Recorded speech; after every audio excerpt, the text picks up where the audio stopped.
नमस्कार, मोहक रेसिपीजमध्ये सर्वांचं स्वागत। आज आपण या व्हिडिओमध्ये हिमोग्लोबिन वाढवणारे 5 पदार्थ पाहणार आहोत। आपणा सर्वांना माहीत आहेच की आपल्या शरीराला रक्ताची गरज असते, परंतु आजकाल हिमोग्लोबिन कमी होण्याचे प्रमाण खूप वाढलेले आहे। शरीरातील हिमोग्लोबिन म्हणजे HB कमी झाला तर आपल्याला ॲनिमिया होतो, तसेच शरीरामधील प्रत्येक बॉडी पार्ट वीक होतो व शरीरामधील शक्ती पण कमी होऊ लागते। म्हणूनच तर आज आपण या व्हिडिओमध्ये हिमोग्लोबिन वाढवणारे 5 शाकाहारी पदार्थ पाहणार आहोत। व्हिडिओ पाहत असताना अजिबातही स्किप करू नका, जेणेकरून व्हिडिओमध्ये सांगितलेली कुठलीही माहिती मिस होणार नाही। तर अजिबातही वाया न घालवता रेसिपीला सुरुवात करूयात। या 5 प्रकारच्या रेसिपीमध्ये वापरलेले सर्वच्या सर्व पदार्थ आपल्या घरामध्ये नेहमीच उपलब्ध असतात। कुठलाही वेगळा पदार्थ बाजारातून विकत आणायची तुम्हाला अजिबातही गरज पडणार नाही। सर्वात प्रथम आपण HP वाढवणारा गाजर व बीटाचा एक जादुई ज्यूस करणार आहोत। हा ज्यूस तुम्ही सलग 8 दिवस पिला तर तुमचे हिमोग्लोबिन वाढण्यास नक्कीच मदत होईल। या व्हिडिओमध्ये आपण हा ज्यूस कसा करायचा हे तर पाहणारच आहोत, त्याचबरोबर ज्यूस कसा व कधी प्यावा हेही बघणार आहोत। ज्यूस करण्यासाठी आपल्याला इथे 3 मुख्य घटक लागणार आहे। तरी ते एक गाजर, हे गाजर मी सालीसकटच वापरणार आहे। गाजर स्वच्छ धुवून चांगलं पुसून घेतलेलं आहे। तसेच बीटही स्वच्छ धुवून पुसून घेतलेला आहे। एक आवळा घेतलेला आहे। इथं मी लाल कलरचं गाजर घेतलेलं आहे। तुमच्याकडे जे कोणतं गाजर अवेलेबल असेल ते इथे तुम्ही वापरू शकता। केशरी कलरचंही गाजर बाजारामध्ये असतं, ते वापरलं तरीही चालू शकते। एक ग्लास ज्यूससाठी मी इथे अर्धच गाजर वापरणार आहे। तर हे गाजर छोट्या छोट्या पीसेसमध्ये कट करून घेऊयात। गाजरामुळे रक्त तर वाढतेच, त्याचबरोबर गाजर त्वचा व हृदयासाठीही उपयोगी आहे। गाजराच्या सालीमध्येही भरपूर साऱ्या प्रमाणामध्ये पोषण तत्वे असतात, त्यामुळे साल न काढताच या ज्यूससाठी आपल्याला गाजर वापरायचं आहे। फक्त लक्षात एवढंच ठेवायचं की आहे की गाजर स्वच्छ धुवून चांगलं पुसून घ्यायचं आहे। गाजर कट करून झाल्यानंतर आता बीट कट करून घेऊयात। हे बीटही आपण सालीसकटच वापरणार आहोत। सर्वात प्रथम या बीटाचा शेंडा व बुडका काढून घेऊया। बीटालाही बऱ्याचशा प्रमाणामध्ये माती चिकटलेली असल्यामुळे बीट चांगलं स्वच्छ धुवून नंतर चांगलं पुसून घ्यायचं आहे, नंतरच वापरायचं आहे। यातील अर्धेच बीट मी ज्यूससाठी वापरणार आहे। हे बीटही छोट्या छोट्या पीसेसमध्ये कट करून घेऊया। बीटामध्ये आयर्न तर असतेच, त्याचबरोबर फॉलिक ॲसिडसुद्धा खूप जास्त प्रमाणामध्ये असते, त्यामुळे सतत आहारामध्ये बीटाचा वापर केला तर रक्ताची कमतरता कमीत कमी दिवसामध्ये पूर्ण होते। एकूणच काय तर रक्तवाढीसाठी बीट एकदम बेस्ट ऑप्शन आहे। बीट शरीरामध्ये ऑक्सिजन वाढवतं व त्यामुळे आपल्याला अजिबातही थकवा येत नाही। त्यासाठी डॉक्टरही रक्तवाढीसाठी सर्वात प्रथम बीट खाण्याचा सल्ला देतात। बीट कट करत असतानाच इथे माझे हात एकदम लाल झालेले आहेत। आता बीट कट करून झाल्यानंतर इथे एक आपण आवळा घालणार आहोत। आवळाही छोट्या छोट्या पीसेसमध्ये कट करून घेऊयात। आवळा रक्तच वाढवत नाही तर रक्त शुद्ध करण्याचंही कार्य करतो। तसे पाहिले तर आवळा बाजारामध्ये 12ही महिने उपलब्ध नसतो, त्यामुळे तुम्ही इथे आवळ्याव्यतिरिक्त अर्ध्या लिंबाचा रसही या ज्यूसमध्ये वापरू शकता। परंतु तुम्ही जर आवळ्याच्या सीझनमध्ये ज्यूस बनवणार असाल तर नक्कीच लिंबू वापरण्याऐवजी आवळाच वापरा। असे म्हणतात की 40 संत्र्यांमध्ये जेवढं पोषणतत्वे असतात तेवढेच पोषणतत्वे फक्त एका आवळ्यामध्ये असतात, त्यामुळे शक्य असेल तर तुम्ही इथे आवळ्याचाच वापर करा।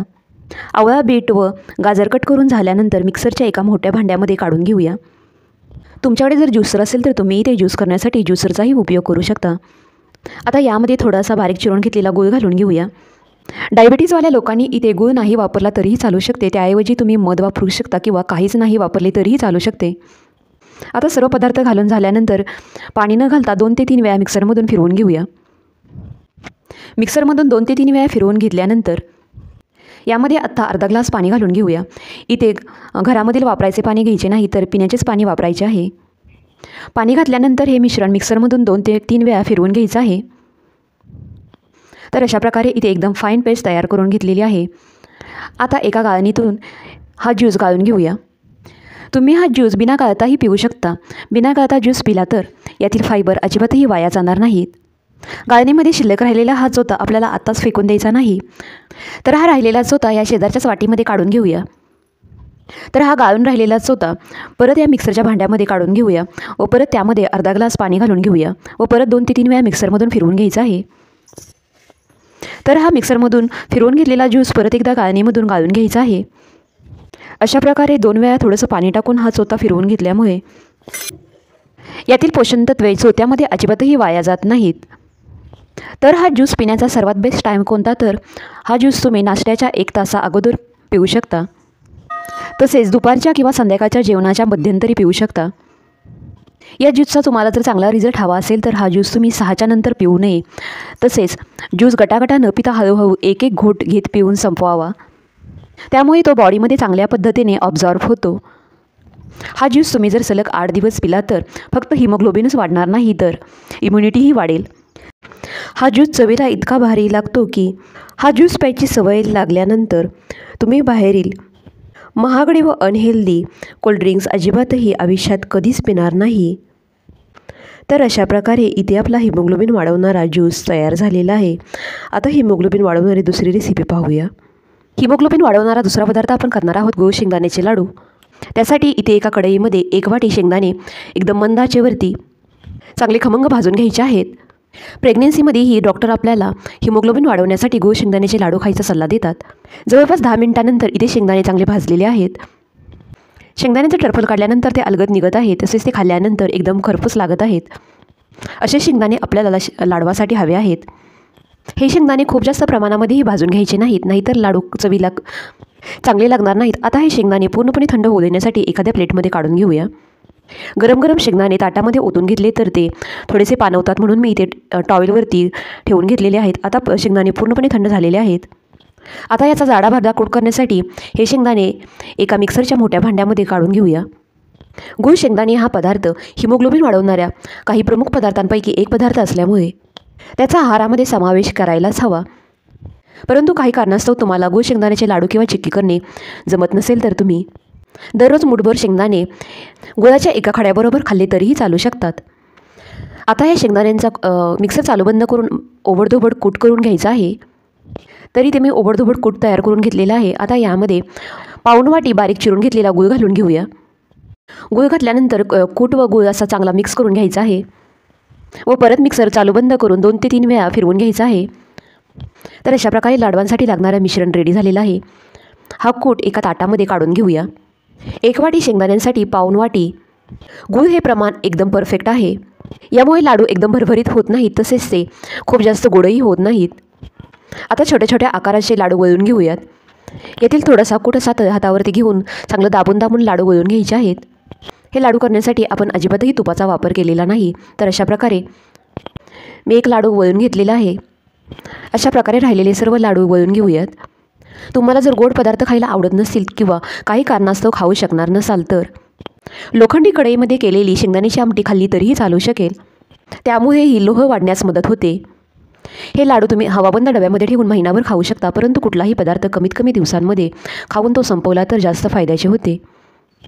HB कमी होण्याची लक्षणे कोणती आहे तर आपल्याला सारखा थकवा येतो, सारखी झोप आल्यासारखे वाटते, म्हणजेच अजिबातही प्रसन्न वाटत नाही, कामामध्ये लक्ष लागत नाही, डोके दुखते, चेहरा निस्तेज होतो, चिडचिडेपणा वाटतो. ही सर्व लक्षणे हिमोग्लोबिन कमी होण्याची लक्षणे आहेत.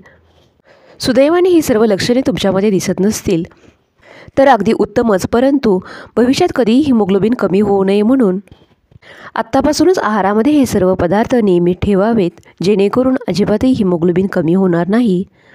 हिमोग्लोबिन वाढवणारी 4थी रेसिपी करणार आहोत शेवगाच्या पानांची चटणी. ही चटणी खायला एकदम छान लागते. तसेच हिमोग्लोबिन वाढीसाठीच नाही तर इतर खूप साऱ्या कारणांसाठी ही चटणी एकदम फायदेशीर आहे. शेवग्याच्या पानांची चटणी करण्यासाठी इथे मी एक मूठ भरून शेवग्याचा पाला घेतलेला आहे. हा पाला आपल्याला स्वच्छ धुवून घ्यायचा आहे, जेणेकरून त्यावरील जी काही घाण असेल ती निघून जाईल. व पाला थोडासा कोरडा झाल्यानंतर अशा प्रकारे या पाल्याची पाने काढून घ्यायची आहेत. शेवग्याच्या पानांचे सेवन केल्यामुळे रोगप्रतिकार शक्ती वाढते, तसेच हाडांना मजबूती येते. चटणी करण्यासाठी खूप कोवळासा पाला न वापरता थोडासा जून झालेला पाला वापरायचा आहे. तर अशा प्रकारे इथे मी पाल्याची सर्व पाने काढून घेतलेली आहेत. आता अर्ध्या तासासाठी ही पाने उन्हामध्ये सुकवून ठेवायची आहेत. अर्ध्या तासानंतर पाने चांगली सुकलेली आहेत. तुम्हाला जर पाने उन्हामध्ये सुकवणे जमणार नसेल तर तुम्ही पंख्याखाली घरामध्येच ही पाने सुकवून घेतली तरीही चालू शकतात. जी काही या पानांमध्ये देठे राहिलेली आहेत ती या बाजूला काढून घ्यायची आहेत.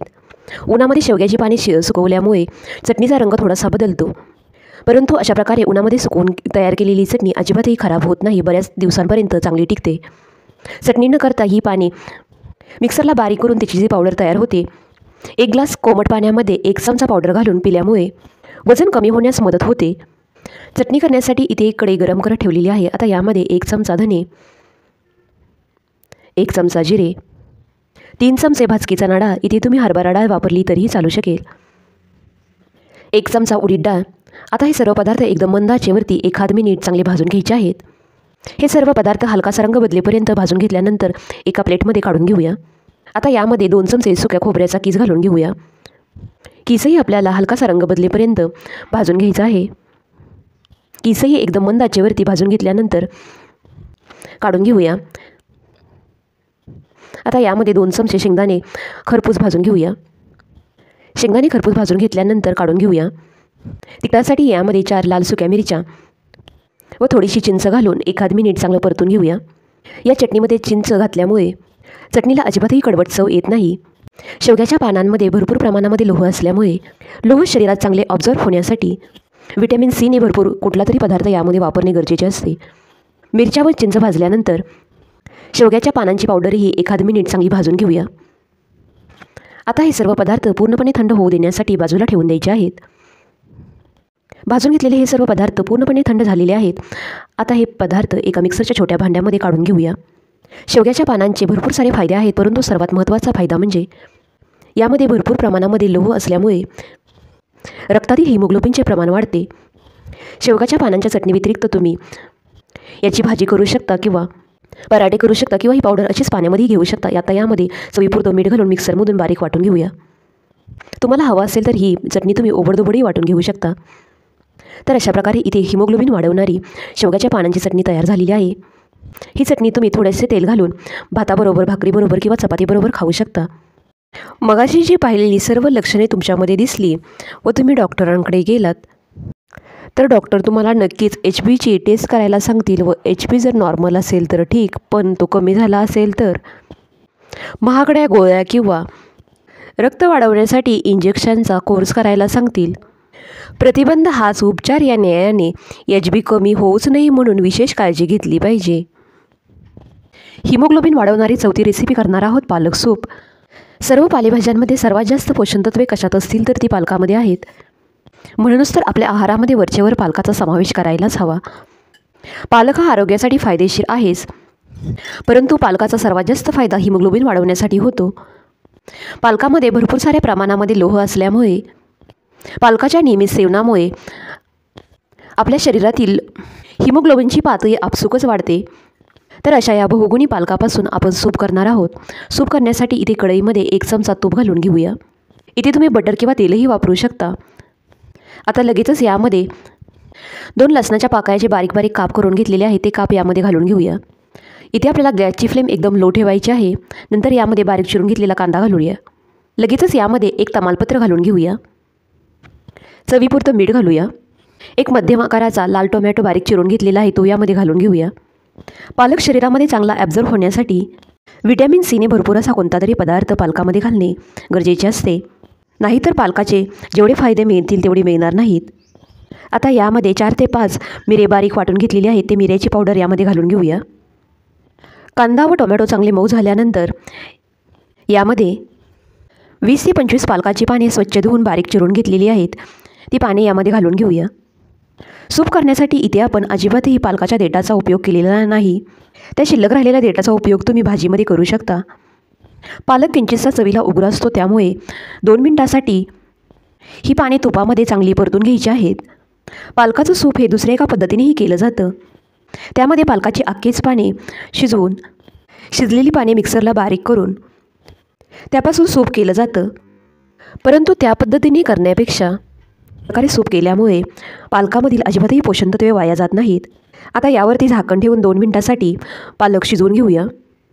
म्हणजेच किंचितसा वाफवून घ्यायचा आहे. 2 मिनिटानंतर पालकाची पाने चांगली मऊ झालेली आहेत. आता गॅस बंद करून घ्यायचा आहे व हे सर्व पदार्थ थंड होण्यासाठी बाजूला ठेवून द्यायचे आहेत. व पालक पूर्णपणे थंड झाल्यानंतर मिक्सरच्या एका छोट्या भांड्यामध्ये घालून पालकाची प्युरी करून घ्यायची आहे. अजिबातही पाण्याचा वापर न करता एकदम बारीक अशी आपल्याला ही प्युरी तयार करून घ्यायची आहे. हे सूप केल्यानंतर आपण अजिबातही गाळून घेणार नाही, त्यामुळे आत्ता जेवढं होईल तितकं बारीक प्युरी करून घ्यायची आहे. पालकाच्या सूप व्यतिरिक्त तुम्ही पालकापासून बनणारे इतर पदार्थ जसे की पालक गरगटा, पालकाची सुकी भाजी तसेच पालक पुलावही करू शकता. आता इथे पालकाची एकदम बारीक अशी प्युरी करून घेतलेली आहे. ही प्युरी आपण कढईमध्ये घालून घेऊया. मिक्सरच्या भांड्याला व झाकणालाही बरेचसे प्रमाणामध्ये पालक प्युरी चिकटलेली आहे. जवळपास अर्धी वाटी पाणी घेऊन मिक्सरचं भांडं व झाकण अशा प्रकारे धुवून घेऊया व या पालकाच्या सूपमध्ये ओतून घेऊया. आपल्याला ही प्युरी अजिबातही वाया घालवायची नाही. डॉक्टरही हिमोग्लोबिन कमी झाल्यानंतर आपल्याला हिरव्या पालेभाज्या खाण्याचा सल्ला देतात व त्यातली त्यात पालकाचा आहारामध्ये जास्तीत जास्त समावेश करावा असे सांगतात. आता या सूपला एक उकळी आल्यानंतर यामध्ये पालक सूप एकदम एकसंध तयार होण्यासाठी या वाटीमध्ये 1 चमचा पाणी व त्यामध्ये अर्धा चमचा कॉर्नफ्लोअर घालून हे तयार केलेलं कॉर्नफ्लोअरचं पाणी या सूपमध्ये घालून घेऊया व परत एकदा 2 मिनिटांसाठी सूप चांगलं उकळून घेऊया. तर अशा प्रकारे इथं आपलं हिमोग्लोबिन वाढवणारे पालक सूप तयार झालेलं आहे. हिमोग्लोबिन वाढवणारे सर्व पदार्थ तुम्ही आहारामध्ये घेत असाल व त्याचबरोबर जास्त प्रमाणामध्ये चहा किंवा कॉफी पित असाल तर तुम्हाला हे सर्व पदार्थ खाऊनही हिमोग्लोबिन वाढीसाठी जास्त फायदा होणार नाही. तसेच नाश्त्यानंतर किंवा लगेचच जेवणानंतर चहा किंवा कॉफी पिल्यानेही अडथळा निर्माण होतो. त्यासाठी चहा किंवा कॉफी कमी प्रमाणात प्यावेत किंवा पित असाल तर एखाद दुसरा कप पिला तर चालू शकेल, परंतु लगेचच जेवणानंतर किंवा नाश्त्यानंतर पिऊ नका. हिमोग्लोबिन वाढवणारी सर्वात शेवटची म्हणजेच 5वी रेसिपी आपण करणार आहोत, टोमॅटोची चटणी. टोमॅटो ही भाजी भारतीय स्वयंपाकघरामधील महत्त्वाची भाजी आहे. घरामध्ये जर टोमॅटो संपले असतील तर अगदी आपल्याला आपला हात मोडल्यासारखे वाटते. चटणी करण्यासाठी इथे कढईमध्ये 2 चमचे तेल घालून घेऊया. तेल थोडंसं गरम झाल्यानंतर यामध्ये 10 ते 12 लसणाच्या पाकळ्या, 4 सुक्या लाल मिरच्या घालून घेऊया. इथे 5 टोमॅटो म्हणजे जवळपास अर्धा किलो टोमॅटो स्वच्छ धुवून 2 तुकड्यांमध्ये आडवी कट करून घेतलेली आहेत. टोमॅटो चांगली शिजवून घेण्यासाठी या तेलामध्ये ज्या बाजूने आपण कट करून घेतलेली आहे त्या बाजूने ठेवून देऊया व कढईवरती झाकण ठेवून गॅसची फ्लेम एकदम मंद ठेवून 2 मिनिटांसाठी वाफवून घेऊया. 2 मिनिटांनंतर दुसऱ्या बाजूने हे टोमॅटो असे उलटून घ्यायचे आहेत. अशा प्रकारे टोमॅटो जोपर्यंत मऊ होत नाही तोपर्यंत एकदम मंद आचेवरती आपल्याला हे टोमॅटो प्रत्येक 2 ते 3 मिनिटांनंतर उलटपालट करून घ्यायचे आहेत. अशा प्रकारे टोमॅटो वाफवून न घेता तुम्ही तशीही मिक्सरमधून बारीक वाटून घेऊ शकता, परंतु तशा प्रकारेपेक्षा अशा प्रकारे वाफवून घेतलेली टोमॅटो चटणीमध्ये वापरली तर चटणी खायला एकदम अप्रतिम लागते. जवळपास 7 ते 8 मिनिटांनंतर टोमॅटो चांगली शिजली गेलेली आहेत. टोमॅटो कुठल्याही भाजीची चव वाढवतोच, तसेच यामध्ये भरपूर साऱ्या प्रमाणामध्ये पोषक घटक असतात जे आपल्या आरोग्यासाठी व रक्तवाढीसाठी फायदेशीर असतात. यामध्ये व्हिटॅमिन सी व फायबर मुबलक प्रमाणामध्ये असतात. इथे 2 मिनिटांसाठी माझ्याकडून गॅसची फ्लेम हाय झाल्यामुळे टोमॅटो किंचितसे करपलेले आहेत, परंतु आपल्याला हे टोमॅटो एकदम मंद आचेवरतीच वाफवून घ्यायचे आहेत. आता गॅस बंद करून या टोमॅटोवरची साल काढून घेऊया व ही टोमॅटो पूर्णपणे थंड होऊ देण्यासाठी बाजूला ठेवून द्यायचे आहेत. आता इथे टोमॅटो पूर्णपणे थंड झालेले आहेत. टोमॅटोची पेस्ट केल्यानंतर त्यामध्ये कुठेही अजिबातही टोमॅटोचे अख्खे तुकडे राहू नयेत म्हणून सुरीच्या साह्याने असे थोडेसे टोमॅटो कट करून घेऊया. टोमॅटो चटणी करण्याऐवजी तुम्ही टोमॅटो सॅलडमधून वापरू शकता, तसेच याची सुकी भाजी किंवा सूपही करू शकता. टोमॅटोची प्युरी करण्यासाठी हे सर्व टोमॅटो मिक्सरच्या एका छोट्या भांड्यामध्ये काढून घेऊया. प्रेग्नंट स्त्रियांबरोबरच ज्या स्त्रियांना मासिक पाळीमध्ये जास्त प्रमाणात रक्तस्राव होतो त्यांनीसुद्धा हे एचबी अडवणारे सर्व पदार्थ वरचेवर आहारामध्ये ठेवलेच पाहिजेत. कढईमध्ये थोडंसं पाणी घालून ते पाणी यामध्ये घालून घेऊया व एकदम बारीक अशी टोमॅटोची प्युरी करून घेऊया. तर अशा प्रकारे इथे एकदम बारीक अशी टोमॅटोची प्युरी करून झालेली आहे. इथेच तुम्ही या चटणीला जिरे, मोहरी व कढीपत्त्याचा तडका देऊन तयार झालेला तडका यामध्ये ओतून घेऊ शकता. तशी ही चटणी खायला खूप छान लागते, परंतु ही चटणी आपण थोडीशी भाजीसारखी करणार आहोत म्हणून यामध्ये 2 चमचे तेल घालून घेऊया. यामध्ये अर्धा चमचा मोहरी, अर्धा चमचा जिरे, तयार केलेली टोमॅटोची प्युरी घालून घेऊया. यामध्ये मी परत थोडंसं पाणी घालून घेतलेलं आहे. यामध्ये चवीपुरतं मीठ घालूया. तिखटासाठी आपण यामध्ये लाल सुक्या मिरच्या घातलेल्या आहेत, परंतु चटणीला छान कलर येण्यासाठी यामध्ये 1 चमचा बॅडगी मिरची पावडर, अर्धा चमचा धने पावडर.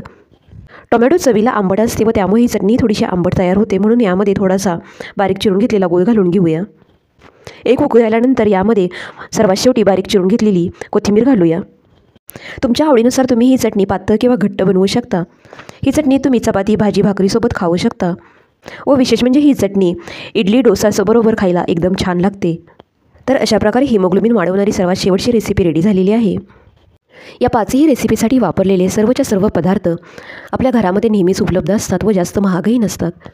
शरीरातील हिमोग्लोबिन कमी व्हायच्या आधीच तुम्ही आहारामध्ये हे सर्व पदार्थ नियमित सेवन केले तर अजिबातही हिमोग्लोबिन कमी होणार नाही.